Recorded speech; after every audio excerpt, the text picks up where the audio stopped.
I like knives. Let's take a look at my collection.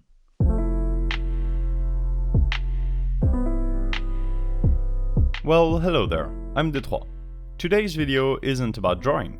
That's what the variety in this channel's name is for.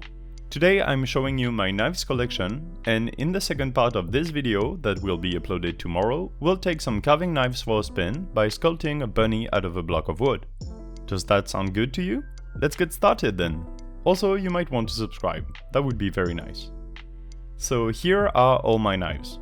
As I said a few weeks ago, I love knives and I've been collecting them since before I was legally allowed to hold one. The collection started with this one. This is a double-bladed knife with antler handle. This is my first knife and it was given to me by my grandpa when I was 9 or 10. It is very sharp, but maybe that's because I don't use this one very often. I keep it in this case, even though it's a different brand. It's a really great knife and it has a lot of sentimental value too, which was a good point to start with. Next I have this Laguiole knife, another gift from an uncle this time.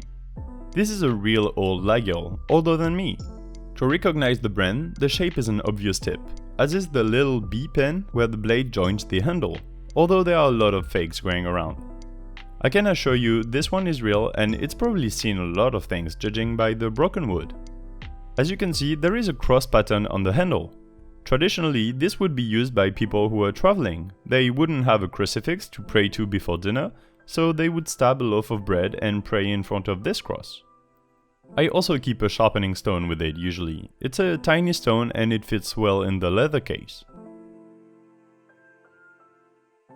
Moving on, I have two Opinels here, another well-known brand. These are French knives as well. To open them, you have to turn the ring to align the opening. This fastening ring allows you to keep the knife safe and the blade open or closed. Since they are very sharp, it's nice to not slam the blade on your fingers accidentally. See how easily it cuts paper?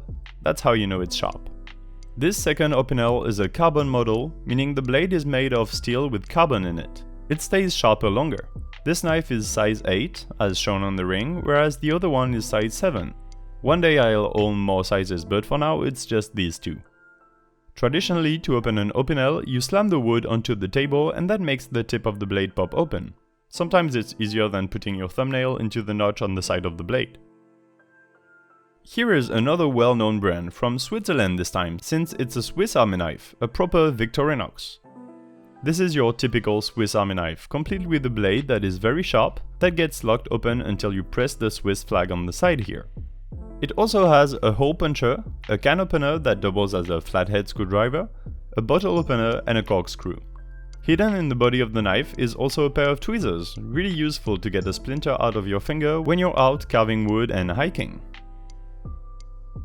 This here is a climbing knife from the brand Edelrid.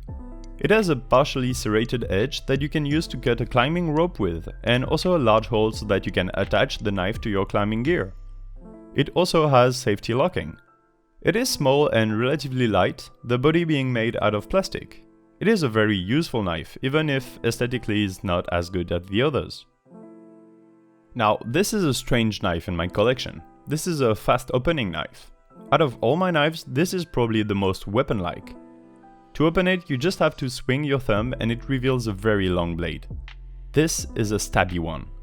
Just as easily as you can unfold the blade, you can fold it by pressing the middle of the handle and with the twist of the wrist. This was a gift as well, I didn't buy this one. A great gift from one of my best friends come in the form of this exploration tactical knife. This knife comes from Sweden. The holster gives it easy access when you're out in nature and the silicone handle makes a great grip. The blade isn't that big, which can actually be a plus for exploration and hiking. You'll see what I mean with the next knife. This knife is my biggest. It also has a holster you can put on your belt. However, it isn't an exploration knife. This was given to me by a Chilean shepherd. He had been using it for years before that and he told me he probably killed up to 1400 sheep with it. This is a bit grim, I know, but that gives history to a knife that otherwise probably wouldn't have a place in my collection. I do love it though. Let me get this one back in its sheath. After a knife from Chile, we move on to a knife from the USA. My parents bought this knife in 2009 while we were visiting the States on holidays. It's more of a gimmick knife, it's definitely not the same quality as the Swiss Army knife. It has a pair of scissors though, which is handy, I'll admit. It is a good memory, like all my travels. Another knife I got during my travels is this Japanese metal handle knife. It is artisan made and the shape is one I enjoy particularly. It is incredibly sharp despite the width of the blade and it has no locking mechanism, making it very easy to slam onto your fingers. I like the simplicity of it though, like the blade just falls into the metal and that's it. That's a really nice knife and a good memory too. This knife is also made by an artisan but from Chile again. It has a cheap horn handle, but what makes it cool is that the blade is recycled from a suspension spring from an old truck. Carved on the blade is the name of the artisan. It's hard to read, but it says El Huasito Paralino. I used to have two, but I gave one to my dad a few years back when I got them. And now we're back to French knives. This one is an absolute beauty. It's strangely lightweight for its size and the wood looks like it's half eaten by worms, but that makes it cooler.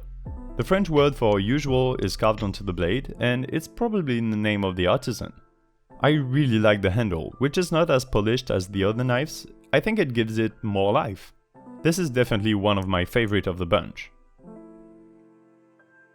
This strange shaped knife is also artisan made, but you can see that the quality is very different. It even comes with its own leather case. It's almost shaped like a mushroom knife, but without the brush. It's a really cool one, but honestly I don't use it very much because it's a bit bulky and doesn't fit in my pocket sometimes. This one is from the Opinels brand I talked earlier, but this is a knife you can buy and then carve yourself. I won't show you much of it because my dad carved it and burnt my name into it. As you can see, it's an Opinels size 8, just like this one I already showed. This knife was my 25th birthday gift and I absolutely love it. It is the most recent addition to the collection. Now, this is sort of a laguiole, but not really. You can see the shape of the blade is similar to that other one I showed. It also has a B-pin at the top, but it's not a laguiole. It's just a copy of the brand. I got it really cheap in a garage sale because I like the burliness of it. It's so heavy, it's just nice to hold it in my hand and toy with it when I'm at my desk or something. It's not very sharp, so I can have fun with it. This is a Crescent moon knife I've had for a long time.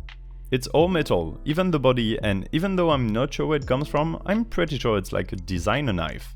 There's a small pin on the side of the blade to open it with a thumb, and then look at this beauty.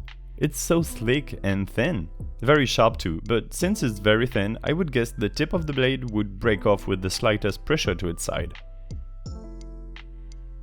And now we are moving on to more gimmicky knives. For example, this is an all-metallic Balisong knife, or butterfly knife. It is not a real Balisong. This one costs only like 5 or 10 bucks. However, the blade is real, and so I don't really practice tricks with it because I would cut myself. I need to find a training knife with a dull blade for this. Here are two Keychain Knives, one from France and one from Chile. These are very simple and yet very sharp. I don't honestly see the point of having these knives, except maybe when you're in a pinch, but again, I usually have a better knife on me. Or none at all, since a lot of places you can bring a knife, like airports and stuff, obviously. Nevertheless, these are fun. I also want to show this tiny knife case from Chile, which I use to hold a laguiole sharpening stone. It fits perfectly and it works too, which is good, as intended. And finally, we have these carving knives. This is a box I bought from Beavercraft. They come with a leather pouch, a sharpening leather pad, and a sharpening paste. All three of these are dangerously sharp, which is what you would expect from carving knives, and I'll make sure they stay that way for a long time. So these are all the knives I own. I told you I have a good collection. And with that said, I encourage you to subscribe to this channel. Subscribing will allow you to see all my drawing videos, but this video is a bit special and different. And it's only the first part. The second part, where I use these knives to carve a bunny out of wood, is going to be uploaded the day after this one. See you tomorrow. Bye!